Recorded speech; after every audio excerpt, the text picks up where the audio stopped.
bom dia, Bota a salve, cabecinha salve. pra dentro. Graças a Deus, hoje é sexta-feira. Rolê de sério. Rolê de sério.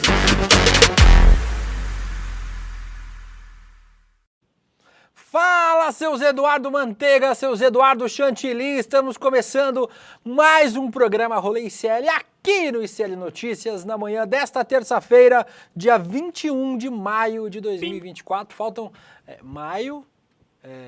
abril, maio, junho, julho, agosto, setembro, 4 meses para o meu aniversário. Já vão fazendo pix aí para mim de presente de aniversário antecipado.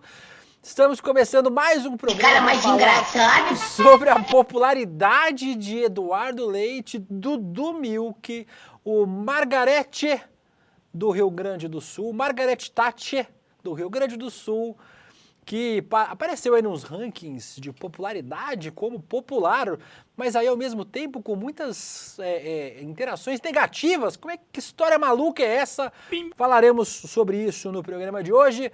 Falaremos também sobre muitos outros assuntos crocantes, como uns mortos-vivos da política que voltaram a ter destaque. André Graziano. Vamos falar sobre Jair Bolsonaro, que acordou do coma e vai pedir doações para o Rio Grande do Sul. Chega! Falaremos sobre estes e muitos outros assuntos no programa de hoje, com a participação de todos vocês. Passam uma cabeça aqui. Um dia eu mostro o estúdio aqui para vocês verem. Tem uma janelinha aqui na porta. Passam umas cabeças, eu não sei quem é de vez em quando, mas passou uma cabeça aqui. Agora, mais outra cabecinha que eu gosto muito aqui no CL é a dele. A cabecinha de Guilherme Bessa. Olá, meu pequeno Guigui. A Laura tá batendo mó papão aqui, né? Beleza. Tá cagando pro programa. Tô trabalhando, ninguém quer. Então. William, você gosta da minha cabecinha? Eu gosto muito. Hoje é dia da língua nacional. Que susto! Você gosta da minha cabeça? Hoje é dia da língua. Opa! Dia estadual da cachaça em Minas e dia mundial para o desenvolvimento cultural. Olha aí. Bom dia a todos. Um bom desenvolvimento cultural para vocês e uma boa linguada. Que isso? Falando em linguada, ele que gosta de linguar um prensado. André Graziano. O meu Guguinha Noblar. Bom dia, Guga, que veio mais uma vez vestido de Volodymyr Zelensky para o programa de hoje. Homenagem ao Eduardo Leite, que é o Zelensky dos Pampas, Guguinha. Bom dia. Pois é. Tô aqui, ó, todo autoritário aqui, estilo Zelensky, com a minha roupinha padrão. Vocês sabem que eu só tenho 4 camisetas e essa é uma delas. E eu não sei nem se é camiseta, né? Isso aqui nem se é camiseta, é camisa, enfim. Eu não sei nem diferenciar camiseta de camisa, short de bermuda. Eu tenho O Guga certo. claramente é a mulher dele que compra a sopa dele. Camisa. Todo mundo já sabe isso. Claramente é a mulher Lógico. que compra. Neste caso aqui. Posso eu te ganhei ligar quando eu agora trabalhava ou tua na mulher banca. tá aí do teu lado? Tá vendo? Ou é roupa que minha mulher me deu, ou é roupa que a empresa me deu pra trabalhar e eu fiquei. Mas enfim, estamos aí mais um dia aí pra falar, claro, de Dudu Milk, Eduardo Leite, ele que ficou ontem sendo sabatinado no Roda Viva, não sei se vocês acompanharam, entrevistinha bem capenga dele, tentando fugir das responsabilidades, mas não vai ter como fugir não. A galera já tá cobrando e a bomba vai estourar no colo dele. Porém, ao mesmo tempo que vem treta, vem mais holofote e o cara tá mais conhecido, não é isso? Tá mais popular. Meio estranha essa história. Mas Vamos falar descobrir. disso. Vamos falar tudo isso logo depois do nosso... palavra. O que aconteceu? Eu tô pegando fogo.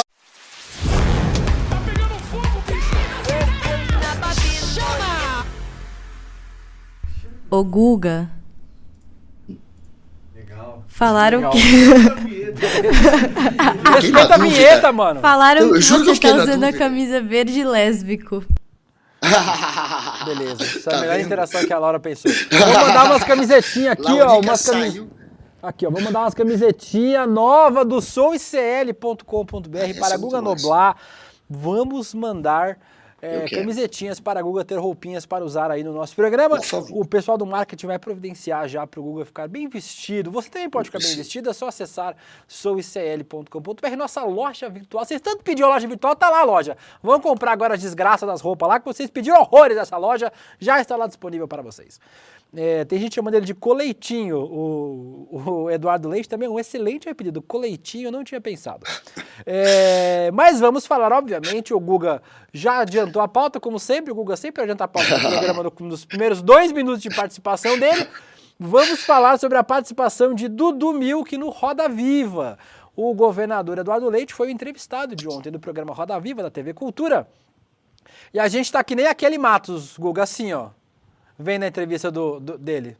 Onde está o vídeo aí daquele Matos? Aquele Matos que ancorou o programa. Peraí. Beleza, vai no tempo de vocês. Aí, ó. Uma semana e meia atrás. Tá respiradinha. Fechado em Estamos que nem aquele Matos vendo a entrevista do Eduardo Leite para o Roda Viva. A gente não pode mostrar muitos trechos porque a TV Cultura é do Satanás e não gosta de que a gente divulgue os trechos da TV Cultura. Libera pra nós aí, TV Cultura, pelo amor de Deus, pra gente exibir esse negócio aí. Mas a gente tem mais uma respostinha que a gente pode mostrar. E não tem esse aí que tá aí, ô Laura Couto? Esse VT Leite aqui, VT Roda Leite. Sim. Pode mostrar? Então pode mostrar esse aí. Eu acho que eu vou reeditar aquele meme da jornalista que bota a mão na cabeça aqui no Roda Viva, porque como é que ninguém nunca viu e pensou que poderia estar numa área alagável e podendo ficar tanto tempo? Como é que não se discutiu, como é que não se pensou?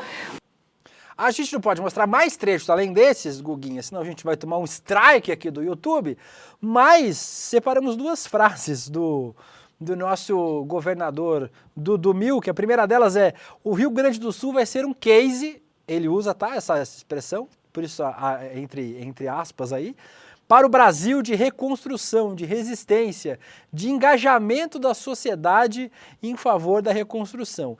E ele ainda disse que deste governo não há o erro do negacionismo, não há o erro da omissão, não há o erro de atacar questões ambientais ou as mudanças climáticas. E aí a internet, que não perdoa, Guga Noblar, voltou com o meme do gay trambiqueiro. Vocês lembram do meme do gay trambiqueiro? Tem aí meme do gay trambiqueiro, Laura Couto? Aí, ó. Finalmente, história de gay trambiqueiro. Ninguém aguenta mais história de gays sofrendo. Queremos mais gays assim, gays empinando moto, gays dando tiro e gays quebrando estados, aparentemente desmontando leis ambientais. Esse é o meme antigo, tá, gente? Aí a Aécio Papelão reeditou o meme, mas é o meme antigo. Finalmente o gay trambiqueiro. E o gay que não sabe gerir o próprio estado, né? Não é por isso que a gente vai passar pano pro Dudu Milk, que tá fazendo uma gestão péssima dessa tragédia no Rio Grande do Sul, Guga. Tá malucão, não tá sabendo o que falar, cada hora fala uma coisa, diz. E aí perguntam pra ele: vem cá, qual foi o seu erro? Tem como você dizer qual foi o seu erro nessa tragédia? Aí ele vai lá e aponta o erro de todo mundo, menos o dele. Foi o que ele fez ontem. Não, governos passados, erros do passado. E aí, como tem nessa frase que você colocou, e ele começa dizendo: não teve negligência. Aí ele fala: não teve omissão, não teve negacionismo, eu não fiquei contra as mudanças climáticas. Ou seja, ele tenta fugir de toda a responsabilidade dele. A gente sabe que foi um governo que ignorou vários alertas feitos inclusive por deputados estaduais. Teve um grupo de trabalho que foi formado exatamente para tentar preparar o Estado para futuras tragédias ambientais, e todos os alertas ditos ali, colocados ali, foram ignorados naquele relatório que foi feito pelo Adão Preto do PT. Então, ele ignorou, é óbvio que ele foi negligente. Teve a questão das casas de bomba, tudo bem que não depende só dele, depende da prefeitura também. Que é outro arrombado esse aí, que a gente vai falar sobre ele hoje ainda. Então não é só culpa dele, é culpa dele e do prefeito. Os 2 maiores culpados, por mais que não sejam apenas eles, que tenham governos passados que nada fizeram também, esses atuais é óbvio que são os maiores culpados, até porque eles negligenciaram sim a casa de bomba lá, são 23 bombas que podiam estar escoando água de Porto Alegre, por exemplo, só 4 funcionando. O portão que segura a água lá do Mauá também não funcionava.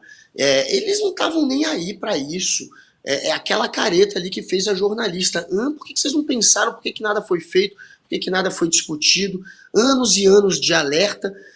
Ano passado já tinha tido uma situação caótica. É claro que falta sim empenho, falta sim político que acredita em mudança climática, que prioriza isso. A prioridade do Eduardo Leite, como ele mesmo revelou, apesar dos alertas que ele tinha recebido, a prioridade era deixar as contas no verde, ou tentar sair um pouco do vermelho. Ele estava preocupado com as contas. Salvar vidas, investir em defesa civil, ficou para segundo ou terceiro plano. Vários comentários aqui, inclusive mandem aí as suas piadas de duplo sentido para Eduardo Leite. Nós teremos um quadro sobre isso daqui a pouco, mas vou mandando as de vocês também. O nosso Alex vai separando na moderação de comentários aqui. O Myron Marreta, bom dia, seus cavaleiros sensuais. A Sueli Ferreira, bom dia, meus chantilly. O Pedro Azevedo, mais batido que milkshake. A Raquel Ferraro disse que adorou o Eduardo Chantilly. O Brenner aqui, dando os créditos, foi quem falou do coleitinho. O Jack Anderson falou, interessante como o chat acorda com o rolê. É o programa que mais valoriza o chat neste canal, é o Rolê ICL. O Lucas Silva é de Itacaratu, Pernambuco, pediu para mandar um beijo para ele. Então um beijo para o Lucas Silva, manda um beijo aí no Google Noblar pro Lucas Silva. Um beijo, meu querido Lucas Silva. Beijo pra você. O Maurício Mura falou, Case é bem Faria Limer. O Fábio Camargo falou, meu pai fez muita coisa errada na vida, mas me dá orgulho saber que ele já deu um soco na cara do Sebastião Melo. Que isso, Fábio? Eita! Violência. Será que é verdade? Depois conta a história pra gente aí, porque agora né, a gente quer saber a fofoca completa. Manda um vídeo, por favor, É se isso. tiver. E a Maria Helena falou, Dudu com cara de tem culpa eu. Vamos falar depois sobre as omissões também do prefeito de Porto Alegre, do Sebastião Melo. Mas queremos falar, Guga, agora sobre um outro tema das menções sobre o nome do Dudu Milk nas redes sociais. Inclusive, por isso que falei que apanhou mais, o Leite apanhou tanto que virou chantilly. Hoje nós vamos falar sobre as menções aí, ó. Tá aí as menções nas redes sociais do Eduardo Leite, só 1% de positiva. Deve ter sido o marido dele que foi responsável por essas 1% aí, mas Só 89% foram negativas e 10% foram neutras, repercutindo notícias e informações relevantes. Apesar disso, o índice de popularidade digital da Folha de São Paulo diz que o Eduardo Leite cresceu de popularidade na tragédia, colando no Tarcísio de Freitas no topo desse ranking aí feito. Ranking é ótimo. Feito pela Folha de São Paulo. Aí eu fiquei pensando, mas o cara só tem menção negativa? Como é que o cara cresceu no ranking de popularidade? Não faz sentido. E quem é que explica tudo sobre o ambiente digital pra gente, Guga Noblar? Ele que está aqui com a gente, o nosso as das redes sociais, Pedro Barciela. Bom dia, Pedro, um prazer receber você aqui no nosso Rolê ICL. Pedro que é quem subsidia a gente aqui com um monte de conteúdo todos os dias e vem explicar essas coisas. Como assim, Pedro? O cara tem 90% de interações negativas quase, mas o cara tá quase na liderança do índice de popularidade digital. Explica pra gente essa loucura, Pedro. Perfeito, Deluca. Bom dia para você, bom dia, Guga, todo mundo que está nos acompanhando. É interessante esse episódio, Deluca, porque eu acredito que tem talvez uma questão delicada aí no nome que esse índice leva, né? Quando alguém fala para a gente da popularidade, a gente tende a remeter isso a algo necessariamente positivo, né? Talvez relevante no debate, e não é nada do que acontece com o Eduardo Leite nesse momento, né? Ele teve o maior volume de menções, porque por mais que alguns setores da imprensa, dos analistas tentem esquivá-lo, né, da culpa nesse episódio, ele é identificado como culpado por uma parcela enorme da sociedade, por mais que alguns setores tentem deixá-lo de lado quando debatem esse tema, ele ainda é muito lembrado, e as pessoas buscam o perfil dele por ele ser o governador. Então, tendo uma boa ou uma má atuação, das redes do governador que muitas vezes partem informações importantes para quem está lá no dia a dia desta tragédia. Daí, um indicador do porquê que cresceu o volume de seguidores do Eduardo Leite, porque ele é o governador, as pessoas seguem um governador para ter maiores informações. Isso não tem absolutamente nada a ver com o aumento da aprovação ou com o aumento da relevância do Eduardo Leite nas redes sociais. As pessoas, quando querem opinar sobre esse tema, quando elas opinaram sobre esse tema, citando o Eduardo Leite, o índice de menções negativas foi esse, foi altíssimo. Leite ele vem numa condução errática dessa tragédia, desde um primeiro momento, quando ele tenta usar o Twitter, o X, para se direcionar ao Lula, né, para cobrar o Lula, e as pessoas começam a questionar ele se ele não tinha um celular, se ele não podia ter um canal mais informal ou até formal de comunicação com a presidência. E desde então a gente teve uma série de declarações que foram criticadas, seja pela direita nas redes sociais, seja pela extrema-direita, seja pela esquerda, seja pelo anti-bolsonarismo. O bolsonarismo não vai apoiar o Leite porque eles não identificam o Leite como um deles. O bolsonarismo é um agrupamento aqui com laços ideológicos e o Leite não tem laços ideológicos com o bolsonarismo.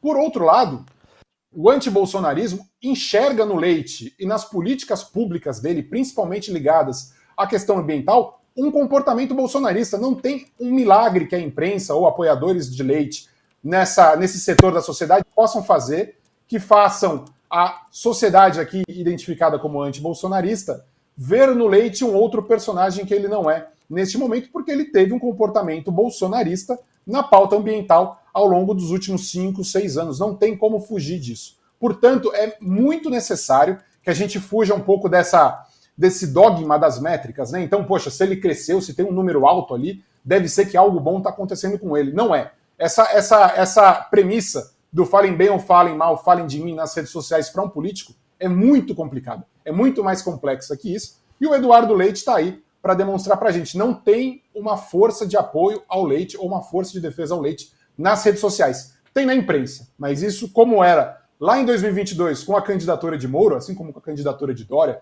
com a candidatura do próprio Leite, isso vem de cima para baixo, vem da imprensa para a sociedade não embarca porque tem as suas premissas básicas. No caso do antibolsonarismo é não se comportar como bolsonarismo. Os apelidos estão muito bons aqui, viu, Guga? Eu vi um no Twitter agora maravilhoso que é iogurte, porque azedou, virou iogurte, né? Aí aqui nos comentários, o Haroldo Cavalcante, Dudu Coalhada, Cristiano Asbar, Dudu Ricota.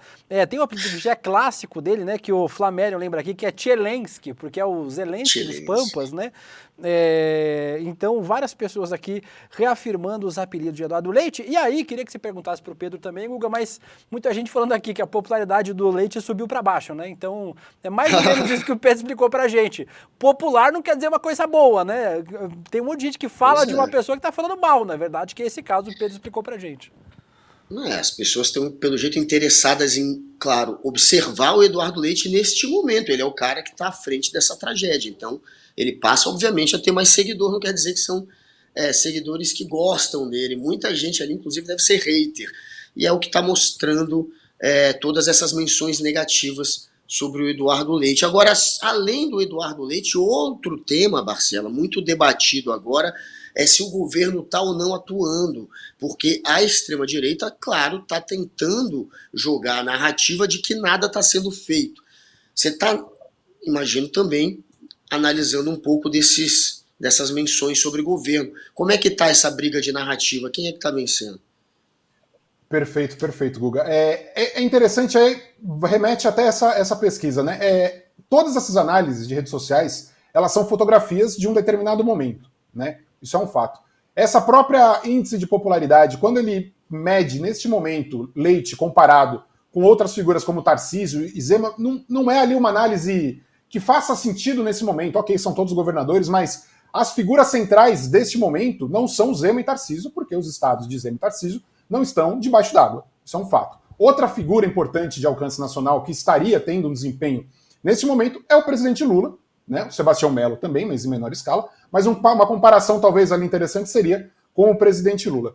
O presidente Lula, nas nossas análises durante as últimas 3, 4 semanas, ele é o único ator, em muitos momentos, ele é o único ator, em outros episódios ali a Janja também aparece, mas é o único ator que alcança algum destaque ao falar do Rio Grande do Sul, para além de influenciadores e da imprensa. Então, o Lula, nesse momento, ele conseguiu impor uma presença, principalmente digital, que em outros momentos ele não conseguiu, pelo fato também de ele deter a cadeira de presidente da República e ele querer fazer alguma coisa, algo que nas outras gestões mais recentes a gente não observava, né? Então isso tem um peso, isso tem um valor muito grande que, quando aplicado às redes sociais, se faz presente e gera esse engajamento muito grande. O bolsonarismo, a extrema-direita, o que eu observei nas últimas semanas, Guga, foi eles não tinham como se engajar com este debate. Então a forma, até a gente conversou em outros momentos sobre isso, a forma inicial que eles encontraram foi atrapalhar para participar. Aquele mote eterno, né, do ao menos estou participando mesmo que atrapalhando. Então as fake news, elas vêm nessa necessidade do bolsonarismo de interferir nesse debate, né, então participar de alguma forma. Num segundo momento, o bolsonarismo faz algo que talvez sirva de lição para a sociedade civil e para o governo federal, que eles observaram ali um vácuo no uso político do que eram esses influenciadores auxiliando a tragédia. Então eles meio que sequestram este debate, né? Essa ideia do é o povo pelo povo, só o povo está fazendo, o governo não está presente. Deveria, e olhando agora, eu não conseguiria fazer essa análise antes, mas é provável que em outras tragédias o governo tenha que lidar com isso num primeiro momento também, que é uma massa muito grande. A gente vive num ambiente onde esses influenciadores eles têm um peso muito forte. E eles tiveram nas primeiras semanas da tragédia, porque levam dinheiro, levam atenção, levam engajamento. Então o bolsonarismo soube explorar nas primeiras semanas esse episódio, algo que talvez o governo federal e a comunicação não tenham conseguido, né? Mas isso fica também claro como aprendizado para outros momentos que, infelizmente, acontecerão de tragédia no nosso país. Pedro, agora parece que é a primeira vez que o governo federal consegue aproveitar um fato político. Infelizmente, essa tragédia acaba virando um fato político, né? A gente não queria que ela não acontecesse e eu sempre reforço aqui que não existe nada de positivo em tragédia, viu, gente? Tragédia é sempre ruim, a gente queria que nenhuma acontecesse. Mas a tragédia aconteceu, está aí, é um fato. Acho que é a primeira vez que o governo conseguiu se organizar positivamente do ponto de vista da comunicação para poder tanto combater a desinformação quanto informar as ações do governo, né? Perfeito, De Luca. É interessante que o governo, nesse episódio, ele conseguiu, em diversos momentos, pautar o debate, né? Muito mais do que ser pautado.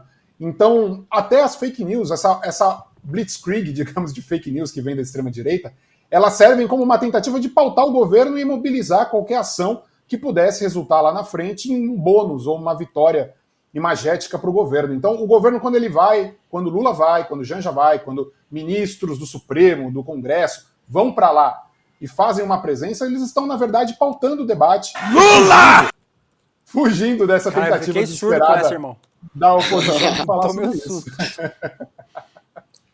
Mas é isso, foi de fato um dos, digamos, poucos momentos que o governo federal conseguiu pautar, muito mais do que ser pautado pelo que acontecia nas redes sociais.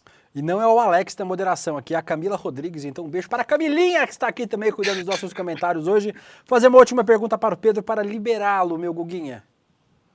Então, entre os influenciadores, quem que você acha que está tendo, talvez, um engajamento maior, está conseguindo influenciar mais, até incluindo Janja, que para muita gente também tem um pouco esse papel de ser uma influenciadora, ela também tem um engajamento muito grande nas redes, Felipe Neto, colocando essa galera, o Whindersson Nunes, eu nunca sei falar o nome dele, o Nego Dias, que estão espalhando fake news. Quem que você acha que está conseguindo, de certa maneira, ter um impacto maior?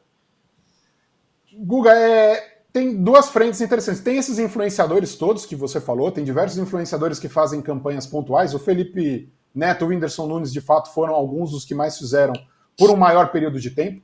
Tem o Hugo Gloss, você tem uma série de perfis que durante as eleições eles estavam muito ativos porque eles observaram naquele momento uma chance de engajamento, mas neste também, que são perfis como o Alfinetei, Gina Indelicada, esses perfis de fofocas ligados a influenciadores, né? Eles observaram essa oportunidade de engajamento, de novo, algo que a oposição, a extrema-direita também observou e tentou cooptar para ela, mas eles promoveram diversas campanhas, diversas ações, enalteceram diversos influenciadores que promoveram essas campanhas ao longo deste último período. Então isso foi uma massa muito grande, foi uma frente de sensibilização para o que estava acontecendo lá, que infelizmente a sociedade civil teve uma dificuldade de trabalhar com ela de uma maneira mais, digamos, produtiva e organizada, né? Por outro lado, a gente tem essa horda da extrema-direita produzindo uma quantidade enorme de fake news, mas eu acho aqui, só para finalizar, que vale ressaltar.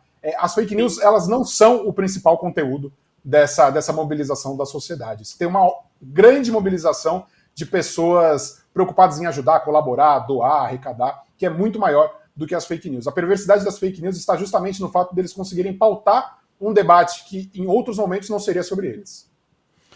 Pedro Barciela, muito obrigado, sempre sua participação importante para a gente desvendar. Às vezes as redes sociais parecem que são meio óbvias, mas a gente já tinha hoje uma confusão com... Está popular, mas como é que está popular? Está negativo. Pedro ajudou a esclarecer. Muito obrigado, Pedro, pela ajuda aqui e em todos os outros dias no nosso Rolê Sério. Obrigado, Pedro. Valeu, pessoal. Até a próxima. Tamo junto. Pedro Barciela, agora vamos, Guga, aproveitando que o nosso chat respondeu aqui, a gente já tinha separado alguns, vamos para o nosso quadro aleatório, top trocadilhos Aí. para o nome de Eduardo Leite, que a gente vai rodar agora a vinheta.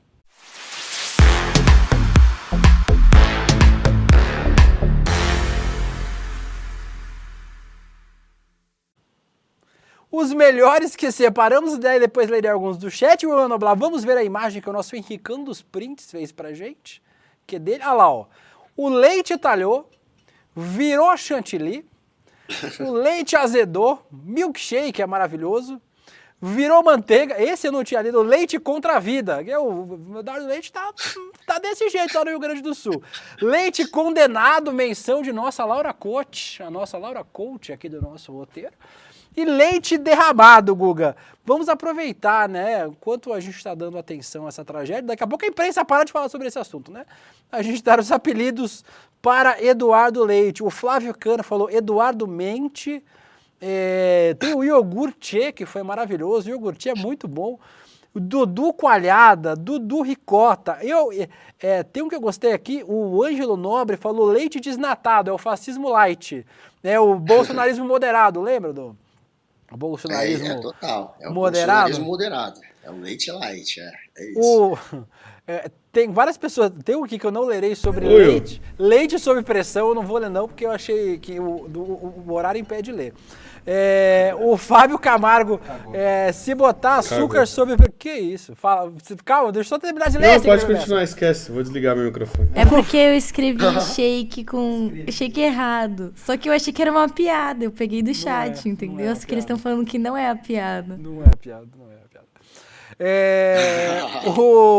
O Fábio Camargo falou, se botar açúcar no leite sob pressão, vira doce de leite.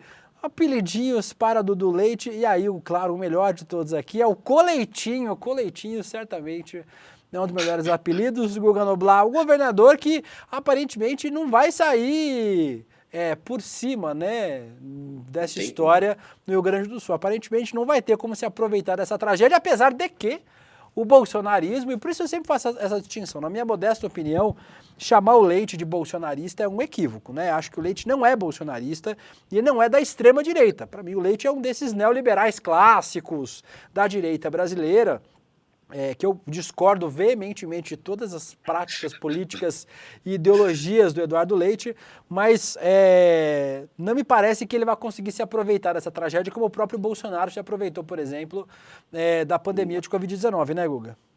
Não vai, até porque ele não tem a força do Bolsonaro, né, para conseguir criar as narrativas, inverter a lógica e fazer cloroquina ser melhor que vacina e fazer as pessoas se juntarem no meio de uma pandemia ser melhor do que isolamento social. Para você ir contra a lógica, a razão, a ciência, você tem que ter um grupo gigantesco te apoiando naquela mentira. E o Eduardo Leite não tem, obviamente, a força do Bolsonaro para transgredir a realidade. Então não vai acontecer. Soltaram aqui café com leite, leite de boi, leite na cara. Leite de enfim. boi? Que isso, Guga Noblar? Guga Noblar não dá Enfiar essa no chat. isso. Agora tem uma pessoa maravilhosa no chat. Viva os trabalhadores do Brasil! Falou que me ama. Muito obrigado, Nena. Eu estou precisando de amor. A Nena é muito amorosa aqui comigo. Eu percebi, eu preciso retribuir o amor da Nena. É a única pessoa que me trata com amor. Todos os outros apenas me zoam. Ingratidão comigo. Ingratidão. Mas enfim, leitinho no ralo, pelo jeito.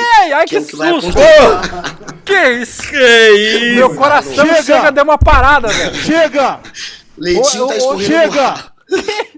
Chega! É o que tá acontecendo com leite. Leitinho escorrendo no ralo. Interpal. Ralo. R-A-L-O, por favor. Alô, censura. Não bate aqui no bordo do CL, pelo amor de Deus. Não tem condição. Eu vou mudar de assunto, porque esse assunto vai acabar com a gente tirando esse programa do ar. Lá, vou apreciar a culpa do Melo, viu, Vitinho? Pra você já ficar esperto.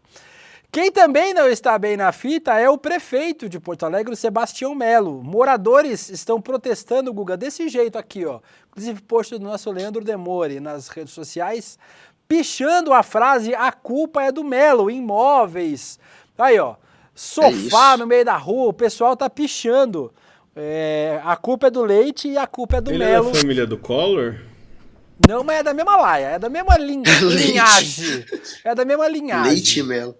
Pois é, o leite tá melado, né? O leite melou. A culpa é dos políticos, não tem como fugir disso. E agora que tá baixando a água, apesar de não ter baixado ainda, mas tá começando a baixar, tá começando a aparecer também os protestos. E aí, claro, Porto Alegre pegando a galera, indo para cima, obviamente, do prefeito, daquele que foi incompetente até para fazer os reparos das casas de bomba, junto com o Eduardo Leite. Outro incompetente. Vocês viram a matéria ontem, que saiu até no Jornal Nacional, mostrando que já faz 10 anos que foi aprovada uma grana para fazer uma série de obras que evitariam essas enchentes, e faz 10 anos que a obra não começa.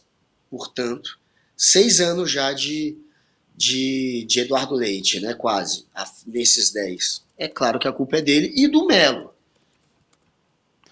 Lembrando que, inclusive, o deputado estadual do Rio Grande do Sul, Matheus Gomes, fez uma denúncia falando que a Prefeitura de Porto Alegre já sabia desde 2019 que as casas de bomba precisavam de manutenção específica, que tinha uma série de medidas lá que eram para ser feitas e não foram feitas. Entrem lá nas redes sociais do deputado Matheus Gomes para vocês acompanharem essa denúncia na íntegra, toda documentada. Foi de 2019 a primeira pedido que os especialistas fizeram. Voltou para a pauta em 2023 e ninguém fez nada. O resultado, a gente está vendo aí nas imagens, a ineficiência e a inoperância do Eduardo Leite e do Sebastião Melo e dos outros prefeitos do interior. Precisamos depois, não temos como citar todos eles, né, mas os prefeitos do interior do Rio Grande do Sul também, que falharam miseravelmente aí em fazer o mínimo de prevenção. Obviamente, as chuvas que tiveram no Rio Grande do Sul são chuvas muito grandes, não tinha como evitar 100% dos danos, mas havia como evitar pelo menos parte do que aconteceu no Rio Grande do Sul. Guga, agora sabe quem acordou do coma, Guga? Quem estava em coma? Gabriela Varela. A Gabriela Varela foi mandar mensagem pra gente hoje, 11 horas da manhã. É uma delícia ser princesa, né? A Gabi dorme até o meio-dia. O Bolsonaro anunciou, essa é a aspa, tá? Não sou eu que dei esse nome. Tour de coletas de doações para o Rio Grande do Sul. Bolsonaro vai passar por 6 cidades do interior de São Paulo para arrecadar materiais para a tragédia gaúcha. Porque, como ele já mandou os 2 filhos, né, os representantes lá para o Rio Grande do Sul, o Carlos Bolsonaro e o Eduardo, para fazer turismo lá no Rio Grande do Sul, agora o Bolsonaro, como se curou da erisipela, decidiu que vai fazer uma tour de coleta de doações. Você já tinha escutado alguma coisa nesse tipo no planeta Terra, Guga Noblar? É muito sem noção esse cara, né? Ele vai fazer um tour de coletas de doações, ele está claramente querendo fazer um tour para se promover, para surfar em cima dessa história, para se apresentar como alguém que está querendo ajudar, na verdade só, obviamente, usando isso como palco. Patético, é a cara do Bolsonaro, o sujeito que conseguiu meter 17 milhões no bolso em doação, pegando de trouxa. Não usou nada dessa grana até agora para ajudar o Rio Grande do Sul. Mas vai fazer um tour para conseguir mais, né? Mais do que ele poderia fazer com a grana dele. Cascata, claro, quer aparecer. Outro oportunista, a família inteira. Já tem o Carluxo e o Dudu fazendo tudo por um filme, né? Virou tudo por um filme. Eles lá com a câmera andando de jet ski, fazendo, enfim, uma autopromoção óbvia. E agora vai ter o papai. É uma família de oportunistas, é uma família de canalhas. O chat aqui notou que eu quase tive um pequeno AVC quando o Guga mandou como que é? O leite no ralo. Aí eu quase morri. O Lucas falou, o chat se lambuzando em cima dos memes de leite. E o Antônio Vieira pergunta, oi meninos do série, tudo bem? Tudo péssimo. Vamos para a nossa próxima matéria. Inclusive, Guga, uma outra denúncia de ontem. Lembra que a gente denunciou aqui várias vezes que tinha uma fake news sobre caminhões com doações sendo parados, sendo barrados e não sei o quê? O bolsonarismo adora repetir as coisas enquanto é mentira. Quando vira verdade, eles param de falar. Ontem um caminhão do MTST, que estava distribuindo 3.800 marmitas, foi apreendido, guinchado pela Brigada Militar, que é como chamam a PM lá no Rio Grande do Sul, por estar com IPVA vencido. Aí estão as imagens, tem áudio inclusive da imagem, vamos ver com áudio. A entrega das 3.800 marmitas que a Cozinha Solidária da Azenha produz todos os dias vai atrasar hoje.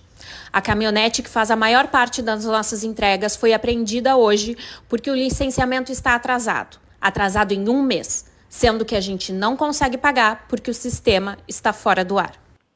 A denúncia foi feita pelo pessoal do MTST, inclusive, Guga, é tão bizarro isso que aconteceu, que atualmente o governo do Rio Grande do Sul suspendeu a autuação de veículo por IPVA e licenciamento atrasado, por motivos óbvios. Os carros das pessoas estão debaixo d'água, a maioria deles. Quem está com o carro por cima d'água não consegue pagar, porque está tentando sobreviver nessa tragédia do Rio Grande do Sul.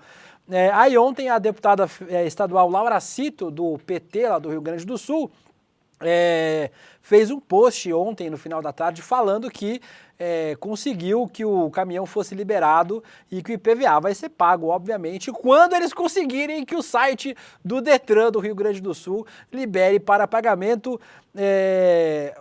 É a história do menino e do lobo, né? O pessoal fala, o menino vai lá e fala, olha o lobo, e aí todo mundo se esconde. Quando acontece mesmo, que aí vem o lobo e realmente vai lá, apreende um caminhão de marmita do MTST, aí os bolsonaristas não querem acreditar. Mas a verdade está aí, tem vídeo, tem foto, tem tudo, Guga. Isso aí mostra como para eles é tudo política só. Eles não estão nem aí para as vítimas dessa tragédia ambiental, eles só querem usar isso como escada, como palco, para fazer ataque político, para fazer guerra política. E aí fica escancarado nessa história, né? Eles estavam lá chiando, dizendo que os caminhões com donativos estavam sendo impedidos de trafegar, e isso não acontecia. No momento que acontece um caso cabuloso, né? Patético, um mês só de atraso, um mês no meio desse caos. E aí a culpa sequer é deles, porque a gente entende, o sistema é uma porcaria mesmo, esses sistemas aqui no Brasil, a gente sabe que fica fora do ar mesmo. E aí os caras vão lá e impedem, de fato, um caminhão com donativo, com marmita, de chegar ao seu destino, e você não vê ninguém protestando da extrema-direita, porque não interessa, eles não estão preocupados com as pessoas que vão deixar de receber alimento, se esse alimento vem de um grupo que é ligado... que é visto, né, como um grupo progressista, à esquerda. Eles não estão nem aí, gente. Essa é a prova cabal de que eles não se importam com quem está ali sofrendo, passando fome, passando necessidade. Estão nem aí, é um bando de oportunistas. Aproveitando para agradecer todos vocês que estão nos nossos comentários. O New Boy, gente, vocês parem! O New Boy leitando o caminhãozinho, coitado. O Aline Rolim, já tem um nome esquisito, Aline. Tem alguém dizendo que não era um mês, mesmo que seja mais de um mês, no meio de uma situação de guerra, que sejam 6 meses, que seja um ano, eu não estou nem aí. Não existe numa situação de emergência um caminhão que está sendo usado para ajudar numa situação quase que de guerra, ser guinchado pela polícia, que provavelmente também tem muitas outras emergências muito mais importantes do que ter que ir para cima de um carro que está com o IPVA vencido. O Ricardo Pereira falou que o programa está bem gozado hoje. A Beta Maia, que absurdo, que escândalo. Que escândalo. A Fernanda Silva, o P do PM é de prioridades, claramente. E mais gente falando aqui. Daqui a pouco eu leio mais comentários de vocês, dessas marmitas comunistas, mas vamos para ela, para a macetada de notícias. Vinheta.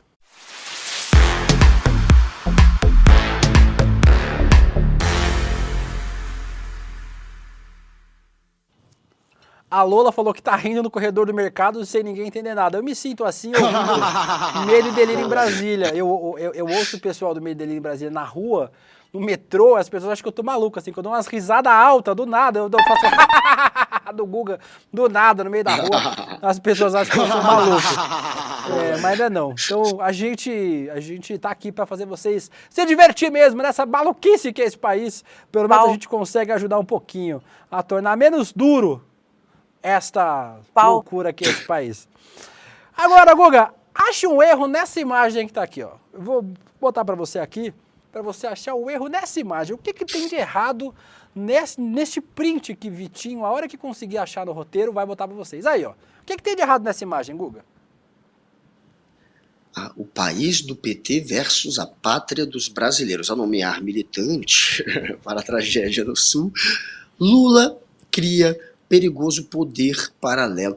Pois é. Guga, o que tá de errado aí, Guga, é porque que estão ouvindo Aécio Neves em 2024. Qual é a relevância de Aécio Neves para este país? No artigo, o Aécio Neves, esse aí que vocês estão vendo na foto, para quem não lembra da cara dele, que parece o pinguim do Batman, ele critica a ação do Lula ao nomear o Pimenta para cuidar da articulação, para criar do Ministério Extraordinário. Lá tem uns prints, não vou nem mostrar isso aqui, porque não faz sentido.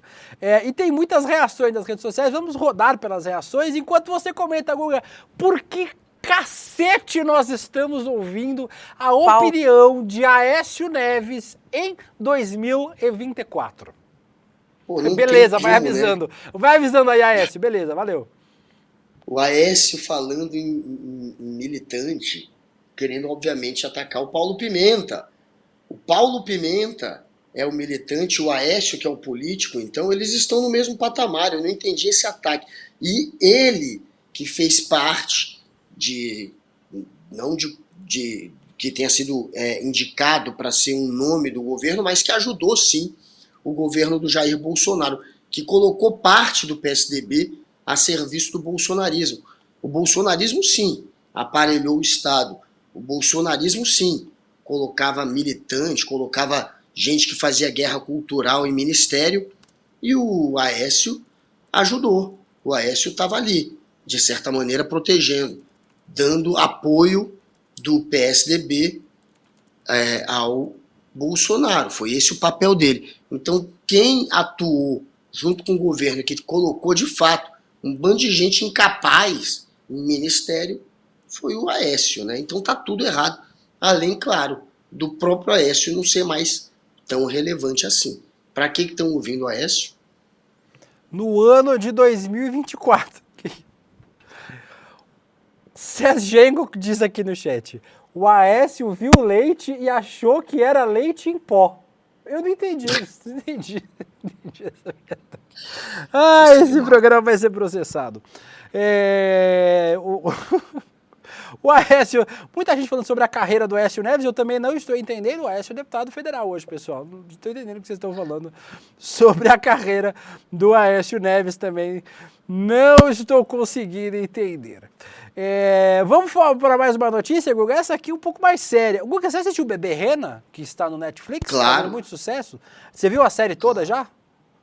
Total. Toda. Não consegui parar de ver. Nós temos a Bebê Rena brasileira. Foi matéria no Fantástico domingo. Eu vi. A Bebê Rena brasileira, ela mesma, Cauara Welsh Ramos de Medeiros, de 23 anos. Ela foi presa no dia 11 de maio deste ano por stalking. Ela é de Ituiutaba, em Minas Gerais. E ela e o médico que ela stalkeava se conheceram em 2018, quando ela foi para uma consulta. O nome dela é Cauara, né? Cauara Welsh Ramos de Medeiros.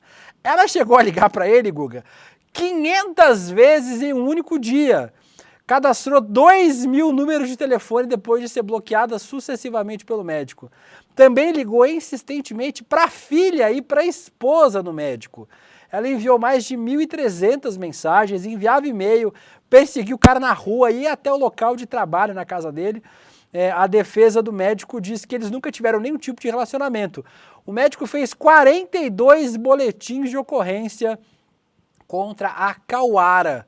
E a história que a gente vê, a gente acha que é ficção, né? Quem viu Bebê Rena, se vocês não viram, uma série muito boa do Netflix, conta a história de uma stalker, né? Que foi condenada lá por stalkear um humorista aí, ó. Essa aí é a história do Bebê Rena, mas aparentemente Bebê Rena da vida real, né? Guga Noblat, você está muito lindo hoje, Guga Noblat, enviado do meu iPhone. Tá vendo? Agora só foi eu me queixar aqui que eu não sou tratado com amor, que eu recebi muito amor. Mas esse amor nível Bebê Rena aí existe mesmo. Essa galera que fica stalkeando, que fica perseguindo, que fica criando história, que fica infernizando a vida da pessoa. Tem aos montes, tanto que teve que virar lei, né? Hoje existe uma legislação que prevê algum tipo de punição, chegando mesmo a prender, dependendo do nível de perseguição. E isso aconteceu, essa legislação foi criada exatamente porque se tornou cada vez mais comum, principalmente com a internet. Antes era mais difícil stalkear, mas também existia antes da internet. Mas com a internet, com a rede social, aí isso virou uma febre, né? A gente vê muitos casos no mundo inteiro e a gente vê os países tendo que criar leis para lidar com isso. E essa história aí, ao mesmo tempo que é curiosa, ela é muito triste também, né?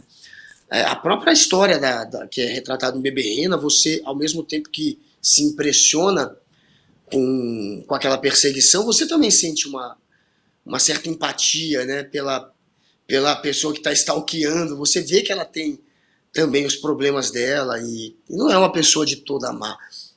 É mais uma pessoa problemática do que uma pessoa má. Então é curioso e gera também um pouco de pena, né, da vítima e de quem está sendo o algoz, de quem está stalkeando também. Pra quem não sabe, foi assim que o Vitinho conseguiu um emprego no ICL. Ele começou a ligar de mesmo telefone diferente pro Eduardo Moreira, até que o Edu resolveu empregar o Vitinho aqui no ICL. Foi assim que aconteceu. O Rei da Praia falou, nossa, o médico tem mel. Eu tento ler os comentários de vocês em uma versão que não seja mais 18, como vocês fazem aqui no chat, porque eu não quero ser processado. Então eu sempre edito os comentários de vocês. O Pedro Cabide, posso ser o seu bebê Rena, William? Pode, vem cá. E a Carla Oliveira diz, quem já esteve com o nome no Serasa sabe como lidar com o stalker. É verdade. Eles inclusive arrumam telefones novos para ligar para você quando você bloqueia os telefones que você já conhece. Vamos para mais uma notícia, Guga. Essa não tem nada de engraçado, essa é uma notícia maluca que aconteceu ontem, inclusive foi durante o programa aqui que essa notícia começou a aparecer na imprensa. A gente nem trouxe ontem, mas trouxemos hoje. Um adolescente de 16 anos matou a família adotiva, a família adotiva da família, não tem porra de família adotiva, matou a família dentro de casa na Vila Jaguará. Jaguará ou Jaguará? Jaguará. Zona Oeste de São Paulo. O crime aconteceu na sexta-feira e o menino disse que faria de novo. Aí uma cronologia, Guga. Na quinta-feira, ele disse que foi chamado de vagabundo e teve o celular confiscado pelos pais. E sem ele disse que não conseguia fazer uma apresentação na escola. Aí ele começou a planejar o crime, que aconteceu no dia seguinte. Ele pegou a arma, que era do pai, né, de um guarda municipal, matou o pai que estava cozinhando, a irmã que estava no andar de cima e depois ainda almoçou do lado dos cadáveres. Quando ele voltou, esperou a mãe chegar, de 50 anos, voltando do trabalho, e também matou a mãe. No sábado ele fincou uma faca nas costas da mãe porque ela estava com raiva do confisco do celular. No domingo ele chamou a polícia e os policiais prenderam o adolescente infrator que confessou o crime, que disse que faria de novo. Guga, história muito maluca, né? Um menino de 16 anos matando a família inteira por conta de um celular que foi confiscado pelos pais. História doida que a gente vai certamente acompanhar as repercussões aí nos próximos tempos. Pois é, cara, história, enfim, triste, né? De lamentável. Parece ficção, né, cara? Parece coisa de filme, né? Mas acontece, a gente tem casos, sim, de filho que mata a família e por motivo fútil, sempre é um motivo fútil. E dessa vez é o celular que para muita gente já é como uma droga mesmo, né? A reação da pessoa a não ter acesso àquilo é a reação de um viciado quando não consegue a droga dele. Até porque é um pouco parecido o processo, né, de vício que é criado pelas redes sociais com o das drogas. Você fica pensando naquilo o tempo inteiro, você fica querendo ver aquilo o tempo inteiro. É a mesma coisa com droga. Então, é uma reação de quem está frustrado, é uma reação de quem, enfim, está sendo contrariado, pode ser uma reação às vezes violenta, agora chegou a um extremo que só se chega a esse extremo também quando somado a esse vício pela rede social, tem outros problemas aí no meio. Essa criança, essa garota, esse adolescente tem outros problemas também. E aí somou tudo e a gente viu essa tragédia, cara, essa notícia horrorosa, triste. Enfim, esse garoto mostrando que é um garoto que tem problemas e que precisa de algum tipo de atenção e de tratamento, vai ser preso, vai ter que pagar pelo que fez. Horrível, essa história é completamente lamentável e, claro, faz com que a gente reflita sobre esse vício provocado pelas redes sociais. Não é bom mesmo você, enfim, deixar que seu filho crie esse vício, apesar de ser muito difícil lidar com isso, é muito novo, a gente não sabe ainda como lidar, mas está cada vez mais óbvio, né, que a gente tem que restringir o uso, sim, das redes sociais, não acabar com o uso, mas restringir. E é óbvio que ele teria matado de qualquer forma, né? Mas a gente lembra também que teve uso de arma de fogo, né? E o uso de arma de fogo legal que o pai dele tinha em casa, né? O pai que era guarda municipal, mas a gente também lembra que essas tragédias quase sempre ficam mais graves quando tem arma de fogo envolvida. O Anderson Mello pergunta aqui de que modo que ele teve acesso à arma de fogo. O pai que foi assassinado era um guarda municipal que tinha arma de fogo em casa, então foi assim que isso aconteceu. É um absurdo, uma história muito bizarra, assim. Eu não consigo achar minimamente normal que seja apenas uma monstruosidade, assim. Eu também... E assim, é difícil pra gente, né, Guga, a gente conseguir achar que é uma história só de um crime. Não dá pra imaginar alguém que mata os pais e a irmã por conta de um celular. Aliás, por nenhum outro motivo seria tipo justificável, né? Esse ainda por um motivo fútil, é ainda mais assustadora essa história. E aí, o nosso chat aqui, obviamente, está completamente descaralhado também com essa história, que é uma história muito maluca. Para a gente fechar, Google, o nosso macetado, trazer uma última notícia, o jantar de Luciano Huck e Tarcísio Campos Neto. A gente acabou não falando sobre isso ontem aqui, mas repercutiu bastante nas redes sociais. O Luciano Huck deu um jantar em homenagem a Roberto Campos Neto, presidente do Banco Central. O Campos Neto, que inclusive é o presidente independente do Banco Central, fazia parte do grupo de ministros do Bolsonaro e também foi votar com camisa da seleção, mas completamente independente. O Huck chamou cerca de 15 pessoas, entre empresários, autoridades e jornalistas, para o encontro. Um dos convidados foi o Tarcísio de Freitas. De acordo com o apresentador, o encontro não teve nada a ver com política, Guga, foi só uma conversa entre amigos. É verdade. E aí, o pessoal resgatou um vídeo da professora Maria Conceição Tavares. Inclusive, quem não acompanha os vídeos, rola muitos cortes no TikTok sobre ela, que são maravilhosos. A estética dos anos 80, ali começo dos anos 90, fumando na sala de aula, e a qualidade da imagem é daquelas handcams que a gente tinha nos anos 90, mas fenomenal o vídeo da professora Maria de Conceição Tavares, que tem muito a ver com esse jantarzinho. Vamos ver, Guga.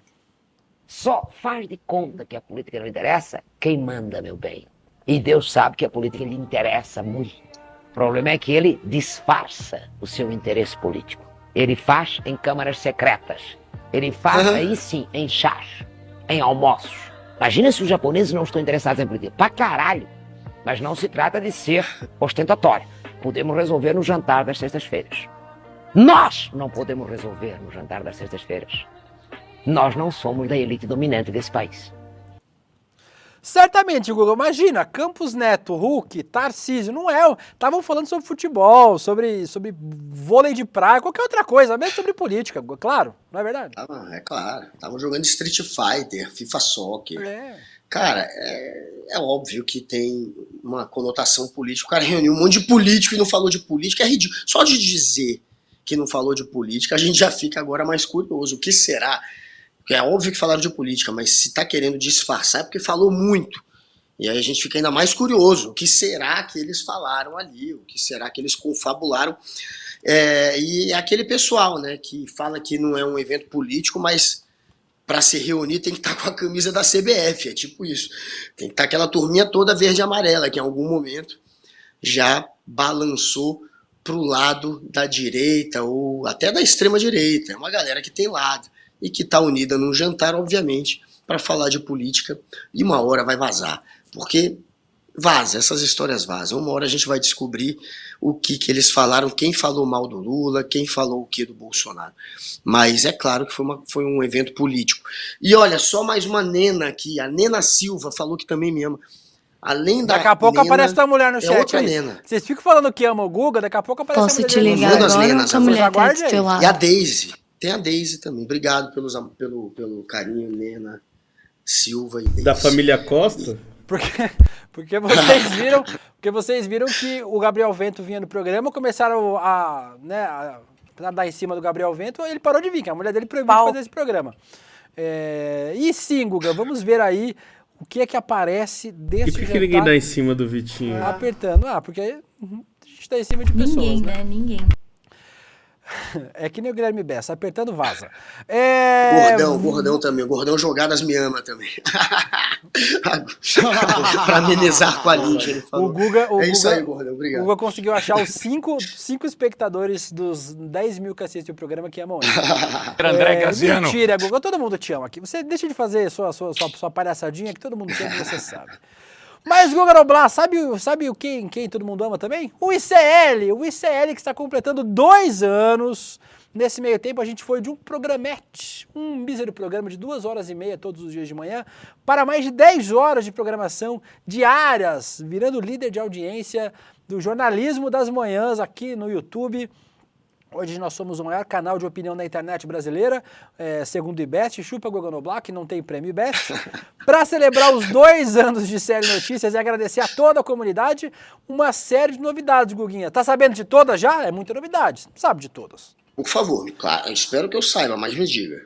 Temos o documentário da série documental Dossiê Marielle, nos bastidores da investigação. Como a gente conversou com jornalistas que participaram da cobertura desde o primeiro momento, desde a hora do crime até a prisão dos mandantes, um monte de gente batuta, inclusive aqui do ICL, Juliana Dalpiva, Leandro Demore, a apresentação e entrevistas de Roberta Garcia e Rodrigo Viana. Vamos ao trailer, que já está disponível na plataforma ICL. Vamos assistir. Foi preciso esperar 6 anos, mas a pergunta: quem mandou matar Marielle Franco tem agora uma resposta. Durante 6 anos, o trabalho da imprensa foi fundamental, não só para buscar informações que foram trazidas a público, mas também para cobrar as autoridades, para que as investigações andassem. Era um campo minado, né? Que a polícia ali estava comprometida.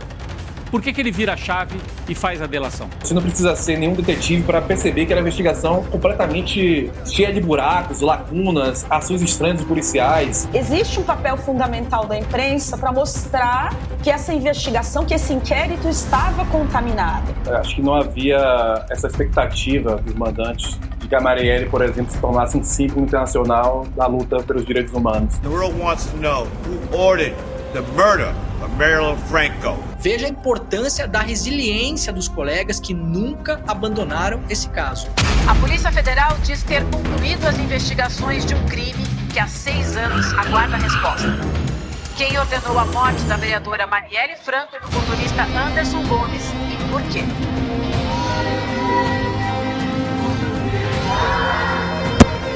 Já está disponível o novo original de série Guga Noblar. Parece produção de Hollywood isso aí, meu. Tá demais. E se você que ainda não é membro solidário, primeiro que você já é um otário. Depois, se você não é, você vai deixar de ser otário hoje, virando aqui através do nosso link. Qual é o link, Guga Noblar, para virar membro solidário? Rolei Opa! Passou. De novo, Guga Noblar, de novo. Roleicl.com.br. Rolei CL, o RH vê o programa todo dia, você sabe, né? Mais uma dessa aí, você vai receber a ligação. Roleicl.com.br. Virando membro solidário hoje. Hoje tá foda. Ganha o quê, Guilherme Bessa? Virando membro solidário. Ganha o livro do Rodrigo Viana. André Graziano. Aí, ó. Ganha o livro do Rodrigo Viana, de Lula Bolsonaro, o livro expandido, versão revisada, atualizada, assinada pelo Rodrigo Viana. Ele assina André Graziano em todos os livros. O livro Big Tech, a ascensão dos dados e a morte da política, de Eugênio Morozov. E também leva, tá 2 vezes aqui o livro, no meu roteiro. Leva um cupomzinho cupomzaço de 35% de desconto na loja souicl.com.br para comprar belíssimas brusinhas como essa aqui que eu estou usando aqui neste programa, que o Randoblar não tem ainda, por isso ele está vestido de Tchelensky, e leva o certificado digital de membro solidário do ICL, do Instituto Conhecimento Liberta. E aí, também vocês podem participar dos bate-papos que estão rolando. Ontem fiz um bate-papo muito bom, 1h30, conversando com a Heloísa Vilela, ao vivo, só para assinantes da nossa comunidade do ICL. Hoje tem Gabriela Varela e... quem? César Calejão. Ao mano. vivo, às 20 horas. Tem um pessoal cobrando mano. aqui que o Calejão passou o horário do FUT errado pro Elder. E aí o Elder chegou depois de 2 horas no FUT. E aí o pessoal tá puto com o Calejão. Inclusive estou puto com você, William, que não foi no FUT. Eu não acordei. A gente marcou um futebol fim de semana, gente, e é horrível acordar pra mim de manhã. Eu odeio Até acordar eu cedo. fui, William. Mas você não faz nada, né? Você é desocupada. Eu que trabalho muito aqui neste canal, eu odeio acordar cedo. E aí acordar cedo pra mim é sempre um inferno. Então, meu despertador não funcionou. Mas o despertador do Rolê Sério funciona todos os dias. Amanhã estamos de volta aqui, Guguinha Noblar. Um beijo para você. Um beijo, Guilherme Bessa, Vitinho, Laura Couto. Quem mais tá aí embaixo? Giovana, todo mundo. A gente volta amanhã às 11h30 da manhã. Tchau, gente. Acabou esse programa, essa bagaça. Tchau. Até amanhã. Tchau, Bad Dog, Marília Carvalho, todo mundo aí que tá no chat. Fábio Camargo, é nóis. Vai levando o programa. Glaucio. Foi preciso esperar 6 anos. Mas a pergunta, quem mandou matar Marielle Franco, tem agora uma resposta. Durante 6 anos, o trabalho da imprensa foi fundamental, não só para buscar informações que foram trazidas a público, mas também para cobrar as autoridades, para que as investigações andassem. Era um campo minado, né? Que a polícia ali estava comprometida. Por que ele vira a chave e faz a delação? Você não precisa ser nenhum detetive para perceber que era uma investigação completamente cheia de buracos, lacunas, ações estranhas dos policiais. Existe um papel fundamental da imprensa para mostrar que essa investigação, que esse inquérito estava contaminado. Acho que não havia essa expectativa dos mandantes de que a Marielle, por exemplo, se tornasse um símbolo internacional da luta pelos direitos humanos. The world wants to know who ordered the murder of Marilyn Franco. Veja a importância da resiliência dos colegas que nunca abandonaram esse caso. A Polícia Federal diz ter concluído as investigações de um crime que há 6 anos aguarda a resposta. Quem ordenou a morte da vereadora Marielle Franco e do motorista Anderson Gomes e por quê?